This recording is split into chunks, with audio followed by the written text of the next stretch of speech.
So today we have a DPV-2 milling or press vise. Okay, it's a 2.5 inch. It's in really good shape. It just needs to be really more or less taken apart, cleaned up. We've got rust on the jaws mainly. I'm gonna see if I can save the paint because it's almost like a metal kind of almost like a hammered finish, which is kind of cool. Yeah, we'll see how we can do on that. All right, we may just clean up the spots and then we'll see. Okay, so I'm going to start to tear down by flipping her over. There's a couple Phillips head screws on the bottom. We're going to take those out.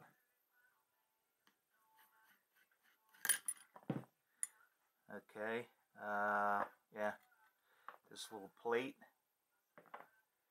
What do we got here? We've got some sort of got a pin. Okay. There you go. Alright, so the jaw that moves, I see what that pin was for. That pin would, hey, let me unscrew this first and then I'll show you.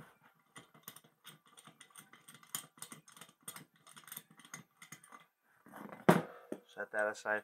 Okay, so that pin, after this goes into the jaw, the adjustable portion of the jaw, that pin comes in from the bottom and then locks in. Okay, and then we have a pin holding the handle together. All right.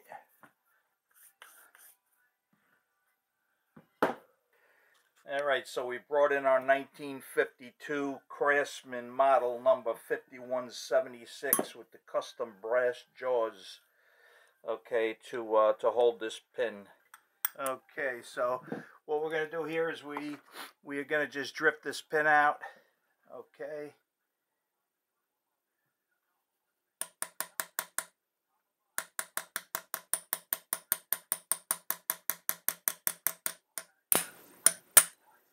There we go.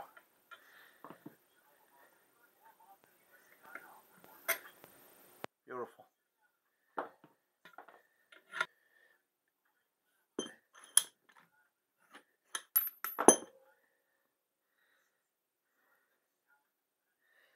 Got the pin, and we've got the parts.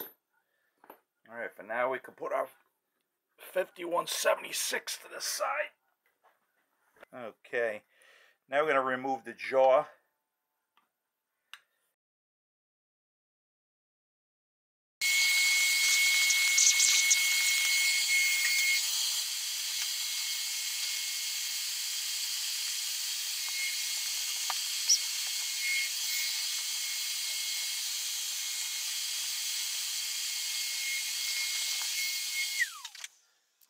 All right, we're going to lose this label here.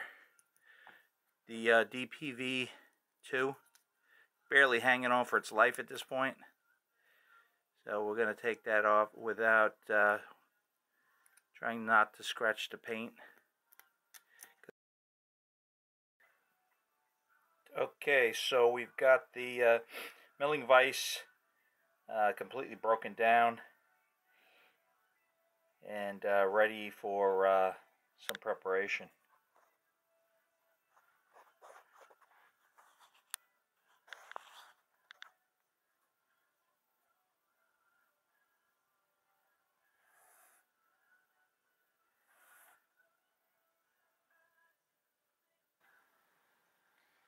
Okay, so we're going to take the parts and we are going to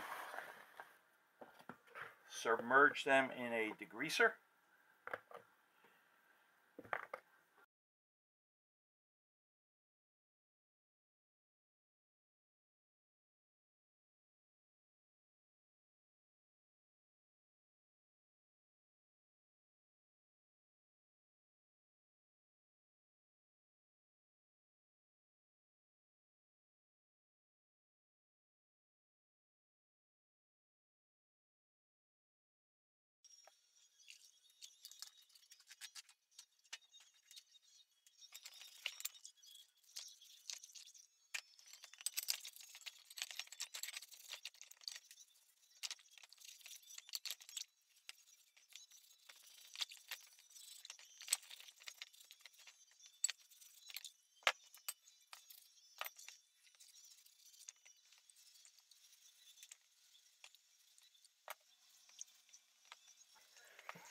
So we degreased everything. Everything is really squeaky clean with the purple degreaser, and yeah, we're going to clean up some of these items on the brass wire wheel, and yeah, we'll be back shortly.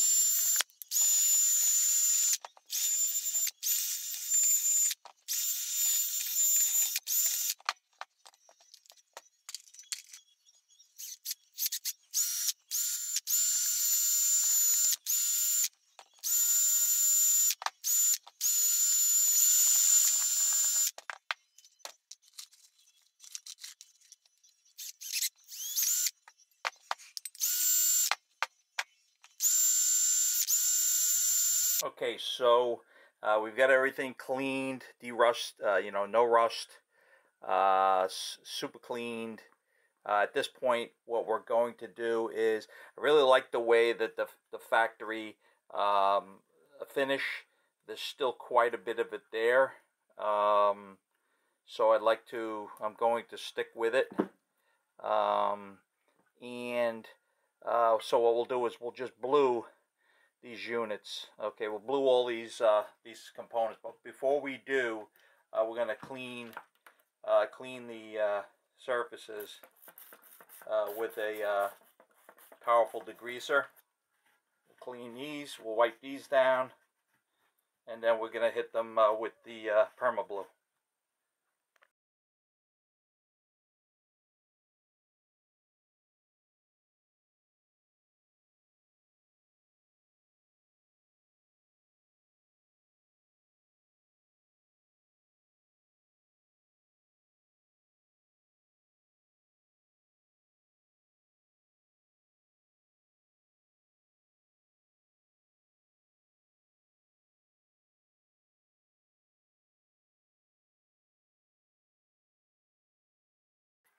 Okay, so we've got these components blued.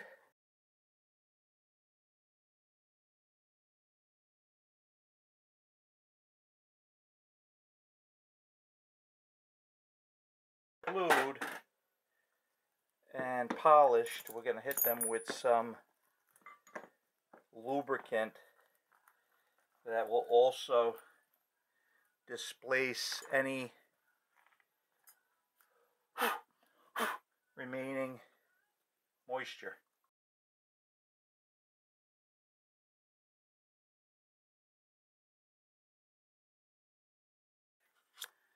Okay, so here we are. Okay, ready to assemble.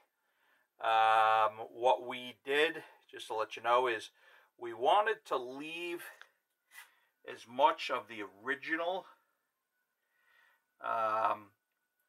paint, factory paint on this unit as possible, because it was preserved fairly well. There was a lot left, so we did like a partial restore, bring this back. So what we did was we cleaned up the base, and then we deburred it somewhat, very slightly, and then we cold blued it.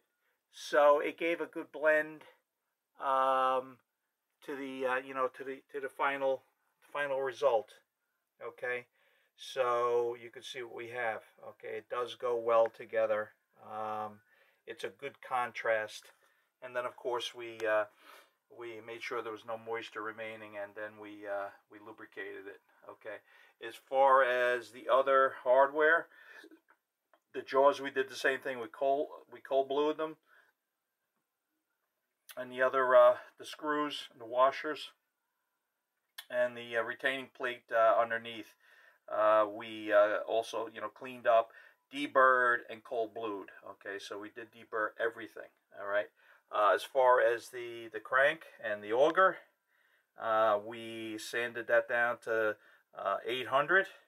Okay, and then we polished it out. We did the same thing with the pin and the screws for that. So.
Yeah, just want to talk to you real quick about this pin.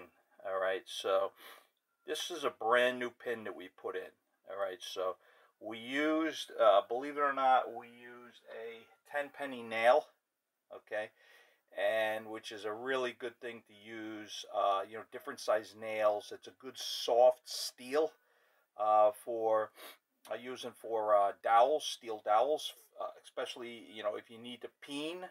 Okay, because it's very soft. It's a low carbon product. So if you need to,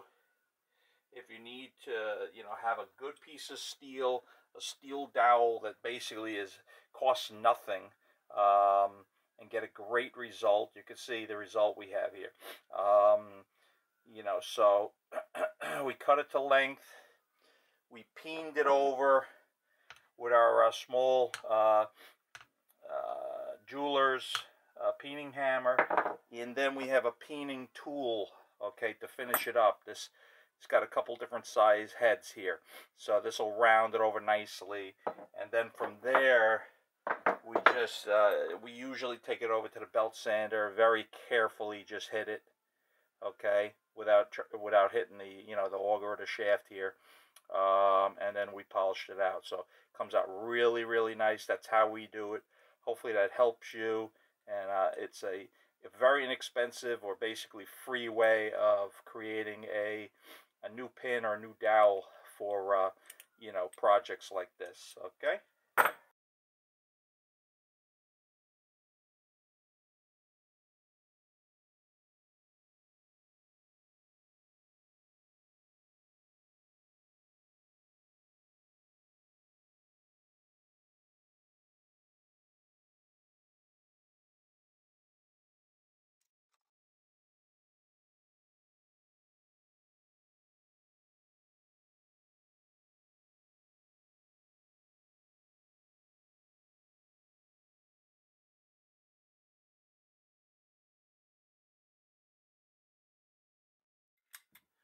Bottom, we're just going to use a little bit of gun grease.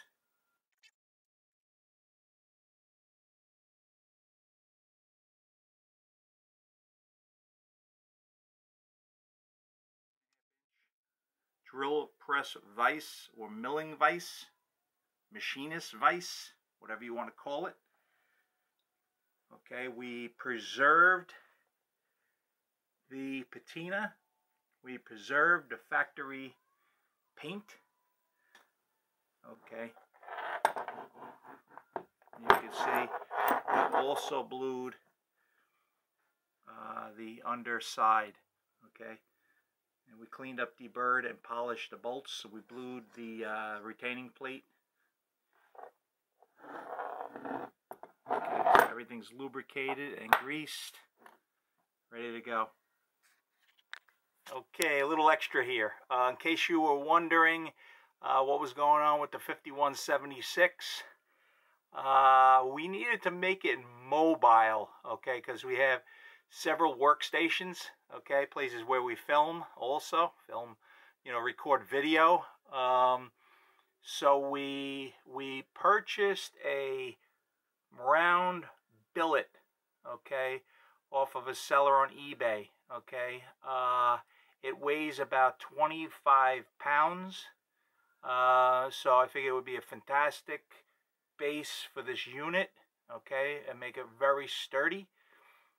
So what we did was we tapped 3 holes through the unit, okay, and then we tapped from the underneath side. We tapped about halfway into the block, large enough to fit a 7/16 inch Allen head bolt. So the bolts are recessed, so the base can sit flush.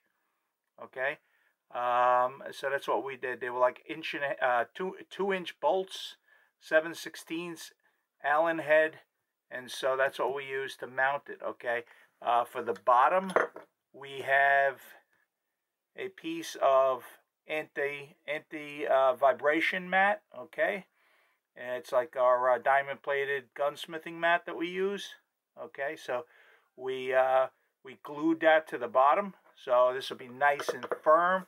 Can't really move it unless you really want to. You know, so that's the deal. So now we're able to move the vise around. The vise with the new base is about 60 pounds. So it's pretty heavy, but it does exactly what we need it to do now. So we can move it around from bench to bench. Okay, which is what we need. We can still swivel it and so on and so forth. It's very sturdy. Okay, because you can see the way we did it. We centered it. The center is on, you know, the center of this block. Okay, the way it works out with the weight, the way we figured out, you know, the weight of it. So it's very centered, weight-wise, and so it is very solid, you know, but movable, you know. So that's it.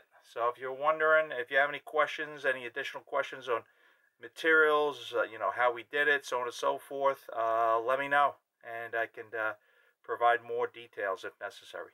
Thanks for watching, and have a fantastic day.